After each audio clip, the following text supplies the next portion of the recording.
You know what? Since Sean McCartney brings it up in Super Chat, let me just read this real quick and we get into it. Wasn't always a fan of Edmunds, but he was a Steeler for a while. I'm excited to see how we move forward from him.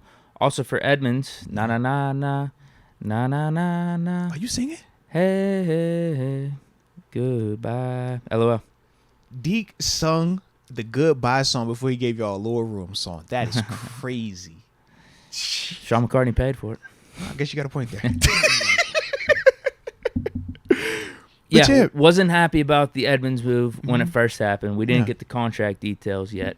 Going to the Eagles. Man. And then when the contract details came out, I feel even worse about it. Signs there for peanuts. 1 year, $2 million. Yeah. We could have easily brought him back. And the frustrating part about it is you hit the nail on the head.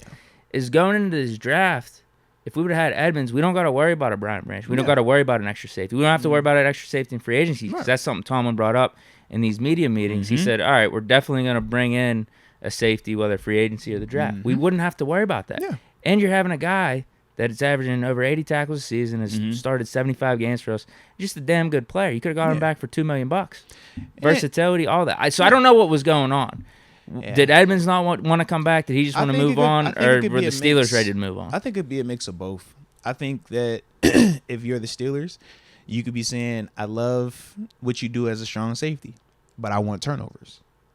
And that could be your stance of why you don't want to pay more or pay a premium price for that. We just give him the same deal or something from last year, like 1.2. And then for Edmunds, I could understand him being frustrated saying, I came back last year to give you the 1 year, let's do it together, and now you're supposed to take care of me. You decided that you weren't going to take care of me once again. I'm not coming back to do another prove it for you guys. I'd much rather go somewhere else. And if you're Edmunds, Philadelphia is way sexier than Pittsburgh right now. In terms of them coming off of playing in the Super Bowl, legitimately having a chance to win it, and you know you're going to get a chance to go in there and play defensively right now, or at least compete to play.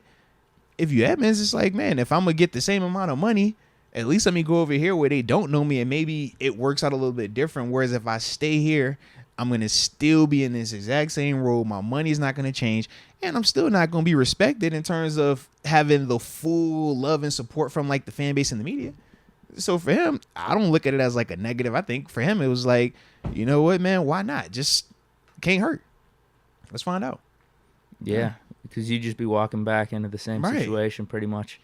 Waiting on them to do what? Minka, TJ, Cam Hayward, those guys are going to be, so now you bring in a Patrick Peterson. Right. Or they draft somebody and now they really piss you off. Because, hey, if they're only paying you 2 or less or 1 or less, that don't keep them from still going to drafting a Brian Branch. And now you over here with your feelings hurt. And they got a guy here, and you're not getting no money like that, nor are you playing. Nah. Take your chances over in Philly, man.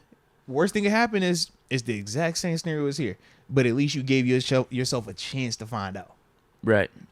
No. Yeah, there's uncertainty, but it could be in a good way. Because if you come back here, I would have been interested, because this is why I wonder, was it more Edmunds or was it the Steelers? Because we signed Casey first. We did. Do we give Edmunds, if he comes back, 100% of the snaps again? That's the like he has been getting. Or was it going to be like because that's the case for him coming back to Pittsburgh? Maybe, depending on how he wants to look at it. Because maybe he's like, damn, I don't want to come back, play 100% of the snaps. I'm going to get paid 2, whereas if I go to Philly, you get paid 2 and get 50%. Yeah. You know, work less for the same amount of money, essentially. Or is he one of those guys that says, yes, I'm capable of playing 3 safeties, but maybe I don't want to play 3 safety the whole time. Maybe I just want to be the safety opposite the other safety. Because right now, it was turning into a 3-headed rotation back there. Yeah. We turned 3 safeties almost to our base defense in the past like 2-3 games in the season. So if you're Edmunds, once again, we don't know this part from him, but that could also be at play if he's just thinking to himself, I don't want to start rotating and packaging. Because you hear when me and TG joke, right? And we're like, it always starts with the package first. Then we're going to rotate you guys for a little bit. Then hey, we're going to let him start to just see what it look like. We're going to try and just try something new here. And before you know it, you on the outside looking in. So he could also be looking at that by their moves of signing KZ first and just feeling like, you know what, I see where this is potentially heading to. I don't want to deal with that at this stage right now. Not saying that he can't come back down the line because we've seen other guys leave and come back. Shoot, Ducey, Will Gay, he was one of them dudes. I thought he left once. I might have left twice.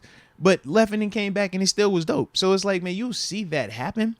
Edmunds could be one of them dudes. But, yeah, I think it's good for him. And, like I said, be interesting for us.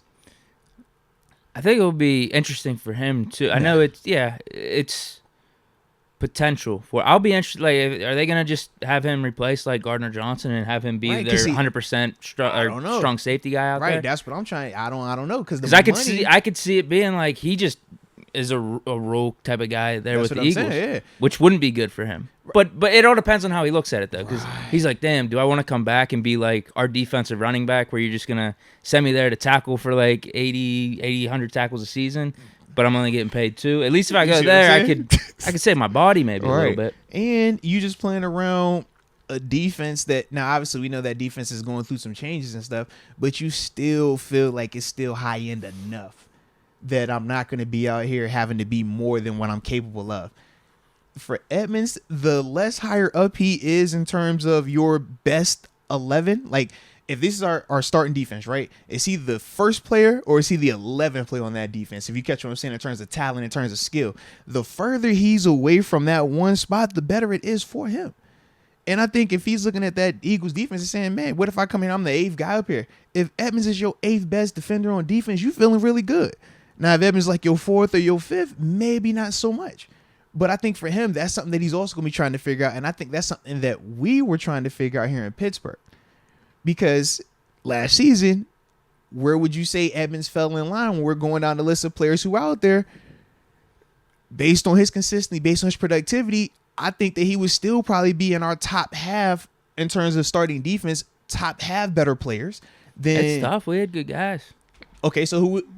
You got Cam, TJ, Highsmith, maybe even an argument for Ogunjobi. Ogunjobi started slow, though, in terms of the numbers part. We know he finished well, but in terms of you're just looking at the statistical numbers, both of them dudes for their positions are going to be pretty much on par. Minka, Cam. You already said them. You said Minka, Cam, TJ. No, Cam Sutton. You're saying Cam Sutton. Okay. Yeah, TJ, Cam Hayward, Highsmith, argument for Ogunjobi, Cam Sutton, Minka. I want to hit these linebackers and corners. It was, I would say it was Miles Jack, but then he obviously got injured. Right. Levi Wallace wasn't bad, but I'd probably take Edmunds over him last year. But like it's pretty much the half, I'd say. Yeah. It's pretty much even. So it's one of them things. Like Edmunds is a good player, though. He's just not a great player. I think going into this season, though, there's an argument he goes down the list to like 8 or 9 now. Yeah, coming in, like the season coming up, if he would have been here in Pittsburgh. Ogunjobi back healthy. Yeah, a full off season, Ogunjobi, he's going to start fast and he's going to be even better. Who knows who we draft? Right, Do we draft Brian Branch? Patrick Peterson. You talk about even the LBs that we brought over. It doesn't become a clear cut. Yeah, Edmunds is better than our inside linebackers right now. Yeah, it's like who has the better season. Right, and that part is a little bit different for him. Okay, that was Sean McCartney. Yeah. We hit up Dondre Azell. Either way, just bummer. All around bummer. But he said, man, this is a part of the league, though, man. Guys come in, you know, experience them, like them, seeing the not money like is them. just disgusting. It's like, wow, we couldn't have done that. But new opportunities, though, now, man. Yeah, maybe it's just one of those things. We were ready to move on. So was Edmunds. Not much the money could have done.